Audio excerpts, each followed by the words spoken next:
We're recording. All right, very good. Okay, so Nicole, you just said um, that you feel guilty on the one hand with regards to this thing, this work, Yeah. and what else? And on the other hand, you feel kind of understanding, and that's why you have this urge to apologize to not having done a certain thing, right? Mm-hmm. Did I get that? Yes. What was that? What was? Can you kind of repeat that? Yeah. Yeah. So in reference to specifically you, right? So we're talking about within a relationship or a friendship, within two people being in relationship with each other. It not having done what I needed to do or what I wanted to do or what was expected in my own head, right? Like I recognize that those are my own expectations, causes that sense of guilt, or yeah, guilt is a good word for it. And on the other hand is the knowledge and the safety created by the friendship itself, the understanding, the support, you know, what I specifically was referencing from you is the knowing that you prioritize my well-being over all things, right? So in regards to how we show up.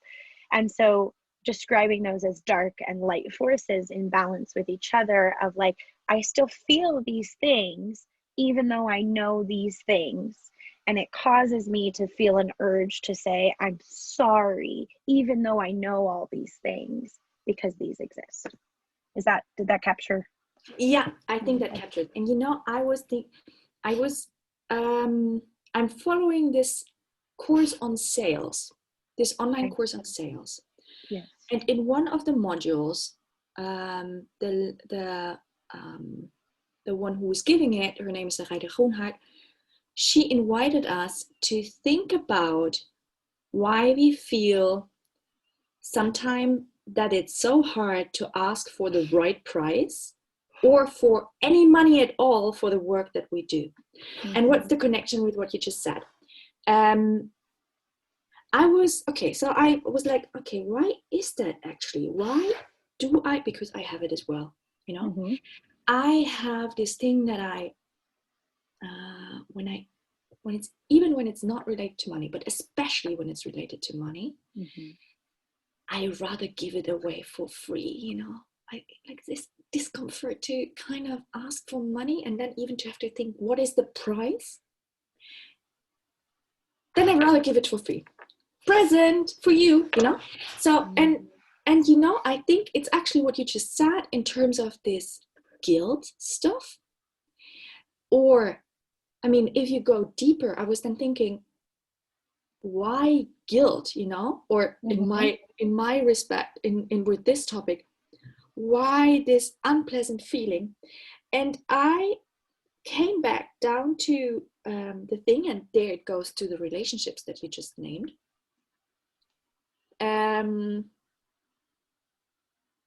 I have had many cases in my past with people who were dear to me, some of them being situations with my mother, or situations with my grandmother, or situations with my sister, or situations with friends, mm-hmm. where I had the feeling, if I'm going to ask you for a favor, if I'm going to ask you to give me something, this is kind of social glue that is connected with the feeling of guilt. It's tit for tat. I make the checklist here, you make the checklist there. Mm-hmm. And if I'm not going to respond to your level of what you feel was worthy, your thing that you did for me, I'm always in your debt. Yes. And that, and that is something that I think we used for centuries as a kind of way to bond between people. And I guess when resources were scarce, that was also smart to do, I mean, if I didn't know someone in the region, then I could kind of give something away in order to get sympathy or empathy from the other, or at least interest, that I could then later use to ensure my safety or security, even Yes. emotionally. So I totally get it. And I mean, also, I have been in phases of my life where I felt this scarcity and where I was doing that the same way. I mean, I'm not Mhm. free of this way of doing stuff. Yeah. I've been, especially with my sister, um, that doesn't feel good, but especially with my sister, it was kind of, I did this in the household, for example, so now it's your turn. And I'm going to count how many times I did this in the household to kind of put it in front of your nose to say, like, I've been better than you. You're in my debt. You have to make up to me. Yeah. And back to my situation where I was kind of going through money and my relationship to rather not asking for money at all, rather giving it away. I was thinking this is connected to what is also quite strong in me, my wish for autonomy and for freedom, that I don't want that I feel in your debt Yeah. anytime. I rather give stuff away, and I'm saying, like, I didn't expect anything from you to be to be having to tell you again that I'm grateful. Mhm. I'm happy to say that I'm grateful if I really feel like that, but I don't want it to used against me at time where I don't like it. So that was one of the first revelations, and I think that maybe that relates to what you just said as well. Um, do you want to say something? Because I had a second one.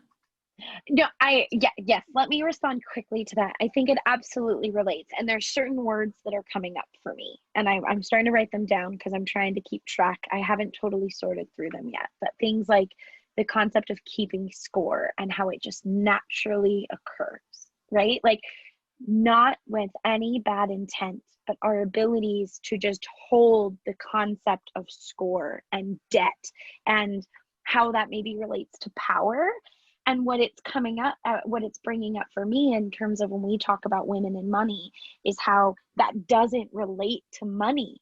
And that's the interesting piece. Like we feel, and I say we because I feel very similarly in a lot of ways to what you just described, is that sense of I'd almost rather have the sense of the ledger being on my side and weighted in that than I would my bank account being higher, right? Like I'd rather feel like I did this thing and am in a good place of this debt than I would have money for what I've done and have that debt then be released. Ooh, because that's really what it is, right? If you are paid for your work, then the ledger becomes even because the payment for the work covers any debt that you might have incurred. Oh, I'm sorry, my brain's also starting to go, so I might have to pause as you go to your Okay, next point. go. But what that's starting to think is almost like long-term versus short-term orientation, right? Like what is the longer term resource orientation? I do something for you that doesn't hurt me now, and in the future maybe I'll get something back, and that's safety, right? Whereas money would be the immediate short-term get for it.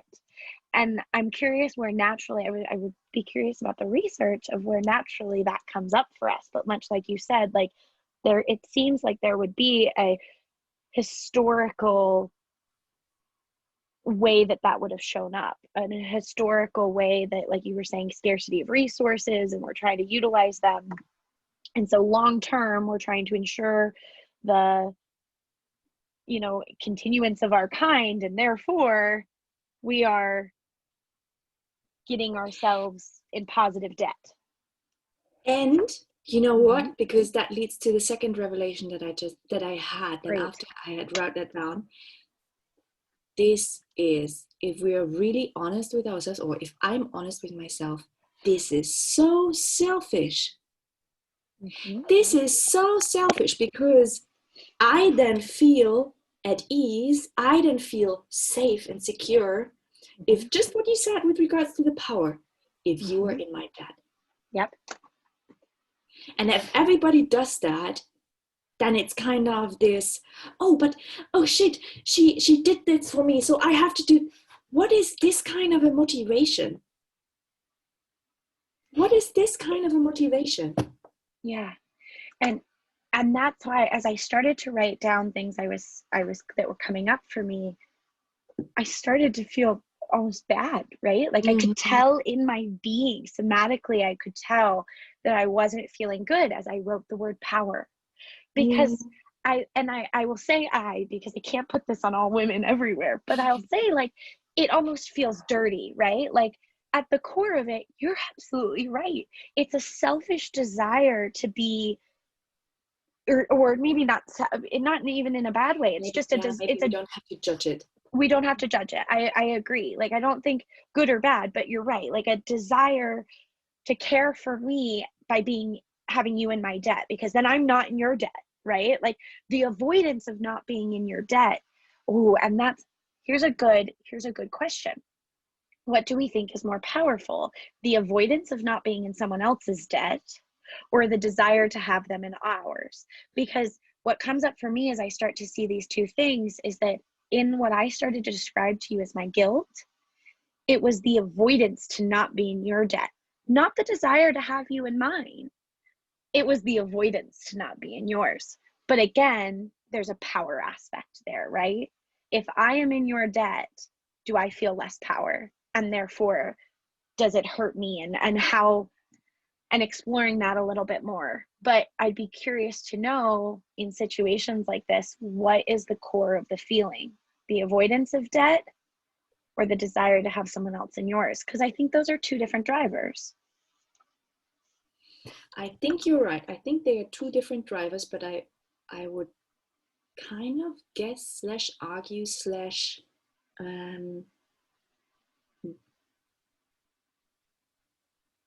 want to explore further whether it's actually not going on the deeper level of an insecurity about yourself. So what you kind of, in terms of, I want to gain external power through either feeling that you are already in my debt, or at least not that I am in your debt. And that is basically, if you come back, acknowledging that that I'm not enough the way I am right now. That I need external power to feel okay. That that for being a fully acceptable human being, I can also allow others to give to me without having the feeling, I have to give back. Oh, and what you just hit on is so important.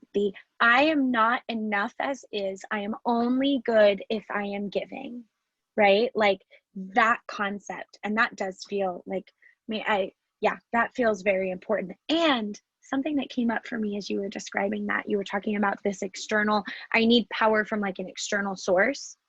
But the irony of all of that, like the gain external power by, having someone else in my debt. The irony of all that for me is that it's not even power. It's the perception of power in our own minds, because, and we could test this right now. Did you feel that, here's my curiosity, in our specific circumstance, right? I am feeling, if we use the terms we've just described, like you have all the power right now because you've done stuff and I haven't. But did you feel like you had the power in any way? Did you? Exactly. Well, to be honest, to be really honest, if I'm really, really honest, I feel kind of at ease because I've done my thing. Yep. That makes sense. So I don't think it's only, it's not, what I hear out of your words would suggest that it's only in our heads. that it's only in our thing, in our mindset, you know. Yep. If we would only be feeling well enough, good enough, sufficient, all this kind of stuff, and we could solve it all by ourselves. And I think to some extent there is some truth. I think you can work on that I'm enough feeling. You can do that, and it is a socially constructed thing. Agreed. If I would tell you because I feel that you want to apologize, if I would tell you when you were going to say, oh, it doesn't matter, it's all right, you can do whatever you want to do, I would reinforce it. And I think we so often do that without bad intentions, because this is how we've been role modeling it over generations. Yes. And yeah, sorry, no, keep going. No. I think, like, when I look back at a part of my family, which is more in this patriarchy thinking, where the man always had also accepted from the women, had always the supreme role, the women, not the man, sometimes maybe also the men, but the women were trying to gain power over other women by making them feel bad. Yeah. And this is, I don't want to blame them, because I think in large parts it's not even conscious. They're not aware of how they are doing that, but there's this, oh, I'm feeling already inferior, how can I feel at least a little bit powerful here? And then looking at the next smaller, younger one in the line and looking for, okay, so what are her duties as my daughter-in-law with regards to her kids, which are my grandchildren? And in that sense, it's if we don't become conscious about that, if we don't become aware of that, we're perpetrating it to one generation to the other. And I really feel like this, there's really, I would, now that sounds very pathetic, but we really have a duty in that sense to break this cycle, because otherwise our children who are in their kind of how the brain is organized, they cannot go onto this meta level where we are right now talking about it. So if we, I mean, I don't have children yet, but if I am not becoming aware as a mother of what I'm doing and how this is coming into being, how this has been passed on from generation to generation, if I don't stop here, or if I have children and I become aware during me being a mother, then I pass it on and pass it in and pass it on. Yep. And we talked about this last time, right? This picking up of what the last, and it's a combination.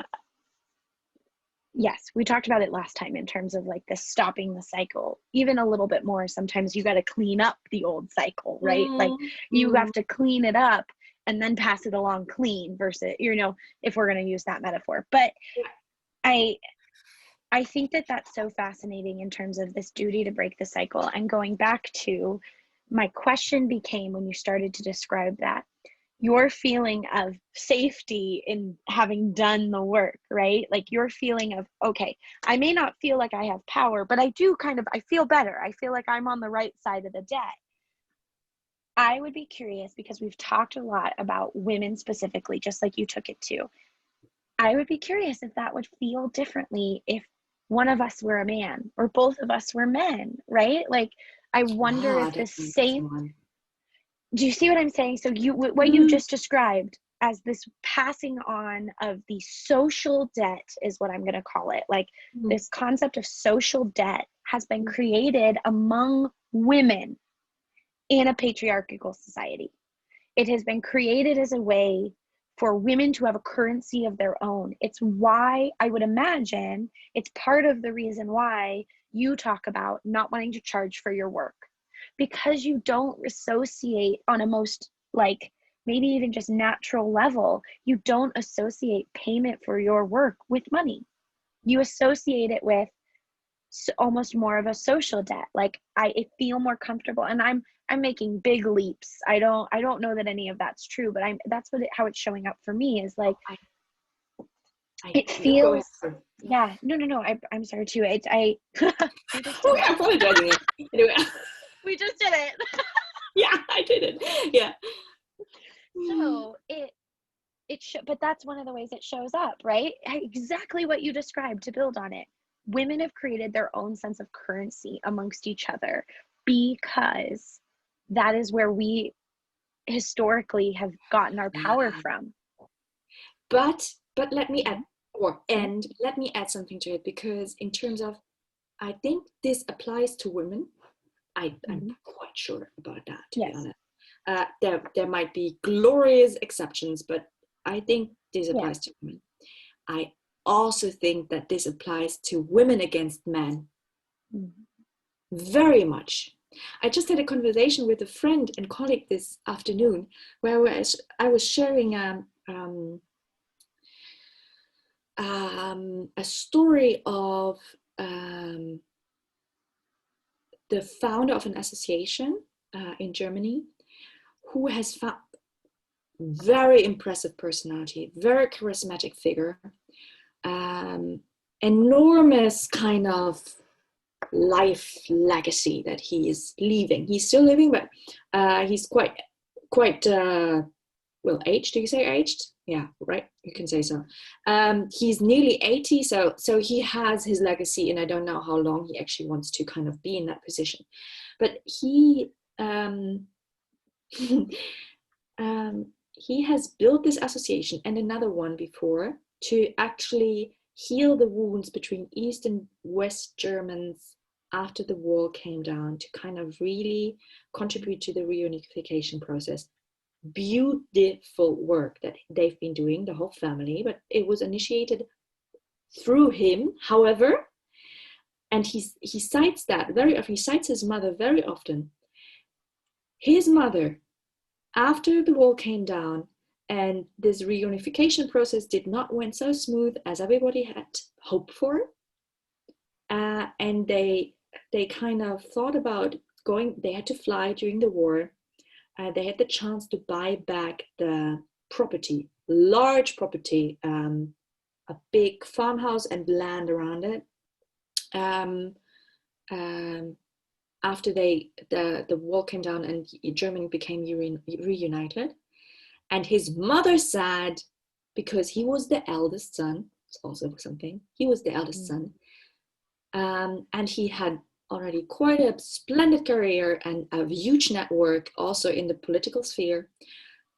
She said to him, do something about it. And he took this on. He took this, so they had to, like, his mother with the 4 young children during the war or shortly after the war was kicked out, literally out of their property. They had to fly. They left everything behind. They went to West Germany. You could say that that's a kind of a shameful experience as a family. Yeah. I mean, you had this land, you had this property that was a really wow family, and father in the war, don't know whether he'll ever come back. And now this young mother with 4 young children has to fly. They are making their life in West Germany. Her eldest son has this kind of remarkable career. And now he asks him to kind of make up with the history and do something which is nearly beyond humanness, to go back, to buy this property that has been stolen from them, we could say so, and to build up something that helps never letting something like that happening again, kind of helping, contributing to a peaceful society. Beautiful. However, what a question from the mother, I mean, she probably was a splendid mother, but here it comes, do something about it. I've never met her. She died before I kind of got in contact with that person, but she must have been a very charismatic figure as well. So now he comes, I've never talked with him how he felt about it, like how he's telling about it right now. It's this feeling of pride because he did it, he was successful in it. But what would have happened if it wasn't successful? Yeah. If the whole endeavor would have been a failure in whatever way, would he still had gotten the approval of his mother, the approval of his sisters, the approval of the family? I think this currency, and maybe you're right in that sense that it's especially a female currency, because we were so much kind of deprived in history from access to money. So we kind of took that other very vital force, which is approval, emotional safety, care and love, and use it, hopefully consciously, but use it in order to get to our goals. Yes. And even in this story, how that's showing up for me. So the concept, women, let's go back even before, like not to women or man, just as a concept. Work equates to payment, right? So we do something and we somehow are rewarded for that work, right? If I go to my job and there's a level of how much certain type of work costs, that's a social construct as well, right? But someone goes to work, they put in a certain number of hours and they're paid a certain amount. We can apply that concept to how women see, right? I work, I raise my children, like let's go to a really standard matriarchal role of like, I work for my children, I do the chores around the house, or I raise them and I teach them, I put in all this work and I am paid for that work somehow. And in her, like in this story, how that's showing up is her payment came, like his payment came due to his mom. She said, what are you going to do about it? And whether or not anyone consciously thought this, that's not what I mean. But I mean, there's a level of, I have put in a lot of work. I am your mother. I did all these things that you described, right? And now I have built up a debt for you that you now feel obligated to repay, right? He felt obligated. And like you said, what would have happened if he hadn't accomplished it? Well, what's the opposite of pride? Guilt, usually, right? Like if he had not accomplished it, there's a chance he could have felt really guilty. Like he hadn't paid his debt. He hadn't paid. And it again, it feels almost dirty to use these words to describe a relationship, but there is an aspect that it feels like you can draw the parallels, right? Work. Yeah. And I would even go a step further. I mean, when is this debt being fulfilled? In terms of that example that I just gave, is it going to be ready when he has died? Can he ever retire from this debt? Can he ever kind of say, I've done my part, I give it to the next generation? I mean, I don't know. Well, and but that brings on a whole new concept, right? We've been talking a lot about these cycles, these generational cycles.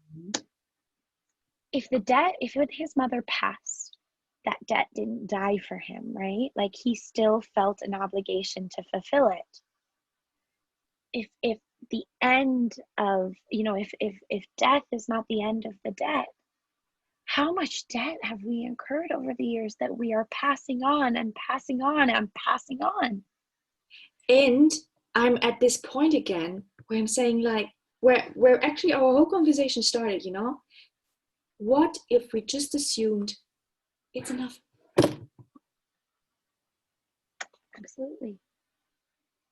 And kind of, I mean, I don't believe that we're kind of human beings. We fall back into our habits, I mean, cannot kind of make this choice from tomorrow on, I'm not going to feel guilty anymore, and from tomorrow on I'm going to behave in a way that nobody else is going to feel guilty anymore. That's not work. I don't think that it's working like that. But what if you make it your practice? What if you make it a new habit, saying like, I am enough, you're enough. Yeah. What would change? And I actually think we're exactly in that period right now where enough people work on this. Mm-hmm. Or we're getting to a point where enough people are working on this, hopefully. Yeah, no, I agree. And I think it comes back to what you were talking about, the duty to break the cycle is the first step is recognizing that the cycle exists, right? Yeah. We don't need to be at a point where we are there, right? We do not. Just like you said, we just need to be in a place where we're okay recognizing it, where we're working on recognizing it. And one of the first steps might be to just let how this whole thing started, is to encourage the conversation about it, right? Mm-hmm. So when I say, I want to say I'm sorry, or let's say I say I'm sorry, rather than being like, no, it's okay, which just continues the cycle or does whatever, is to call it out and say, well, here's the reality. We had somewhat of a social understanding that we would do these things. And I did not complete the understanding as we had it, or whatever it might be.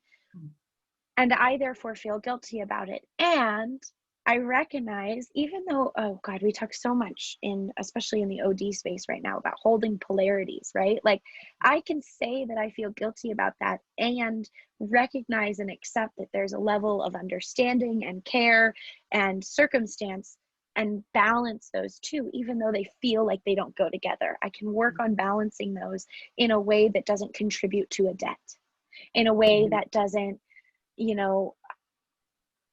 what is the word I'm looking for? Perpetuate this cycle that we are talking about, right? Stopping the debt where it exists, working on the debt as it exists, not incurring interests, if you will, like not continuing to build this, right? There is so much, or not so much, but there's starting to be so much research on generational trauma. So trauma that continues in the bodies of children of people who've experienced it, right? And I think that we can lend a little bit of that science to this, right? If we continue to build the debt for generations to come and no one works on it, then the debt is going to be insurmountable. And it is going to continue to show up as generation after generation of people feeling guilty for no reason, of people feeling like they are not enough. And letting me repeat it, I think it takes only a few people who give each other the permission to say, like, you don't have any debt with me anymore. And can I also kind of acknowledge that I don't have, or can you acknowledge that I don't have any debt with you? I think it's just that simple. You like with this, coming back to this kind of, it becomes unsurmountable. Actually, no, it is not unsurmountable. It's just dropping one layer deeper, asking the stop, but why do you want to apologize question, and have the conversation that we're just having. Yeah. And thereby it kind of dissolves nearly. You know? Yeah. And I think it will take several conversations, right? It might take many for that feeling to become more ingrained. And I say that because I'm like, we're having the conversation and I'm still feeling the way, right? Like I'm still feeling it. And it will take more than one conversation. But the answer is not fulfill the debt. The answer is have a conversation about the feeling of debt, right? So what we just did, the solution to my feeling of unease, right? So when we feel in our bodies or in our minds uneasy about something, we tend to want to do something to ease that, right? If I'm sitting on an uncomfortable chair, I'm going to get up off of the uncomfortable chair and go do something else that is more comfortable, right? When I experience that socially, I am going to react in a way that makes me feel more comfortable. Our go-to is to fulfill the debt as the way of doing it. Moving that to have the conversation. Okay, go. Okay, because it's bringing it back to another conversation that we had in the past about the doing and the being, right? Yes. we're again in that, it's all this kind of doing, oh, I need to do something about this discomfort. No, sit with it. Be in the discomfort. Hold the space for yourself in the discomfort. Ask the discomfort what it wants to say to you. Get one layer deeper. Yes. I like that reframe. So our instinct is to do something about the discomfort, but that discomfort is an indicator of maybe an opportunity for growth, an opportunity for learning, an opportunity for so much. Stop doing about the discomfort. Be in the discomfort. Yeah. Question the discomfort. Converse about the discomfort. And the beauty for that for me is that in theory, with enough work, if we stop doing to get out of the discomfort and instead sit in it and question it and converse about it and all these things, we might actually get out of the discomfort, right? Like that's the beauty, is that it's so almost not counterintuitive, but or maybe a little bit counterintuitive. Like we're so ingrained to respond to the discomfort by doing. The irony being, if we were to just be in the discomfort, we might get out of it even sooner than if we were to do something about it. Mm-hmm. Oh, so and there we are again with Corona, because I think Corona in that sense, even though what we just said in the beginning, it brings a lot of suffering, it exactly forces us to do that. We have to sit with the discomfort because we cannot solve the dilemmas in one go. Yeah. Which, I don't know. I don't know what it's like in Amsterdam or in Germany. Like, I don't know what you're experiencing in terms of your direct network, but I see that in the States playing out in such a strong way of the mental health crisis that's emerging, right? Everyone for years and generations, not just years, but for generations, we have been doing to get out of our discomfort. We have been building and creating and progressing and moving forward as a way of dealing with our discomfort instead of ever sitting in it and questioning it and conversing about it. And a lot of those resources, those abilities to do, have been stripped from us. And therefore, people, and there's a lot more reason. There's a lot of other really truly psychological reasons. We've also discussed those: the need for touch, the need for social engagement. And I know I'm not trying to belittle those. I'm just putting them aside for a second. We have also taken away our ability to do out of our discomfort, and we are sitting in it now. We are sitting in it, and it is causing, people are losing their minds, right? Like people are going crazy because it's hard work. And we've never been taught how to do it. That's another piece of this, right?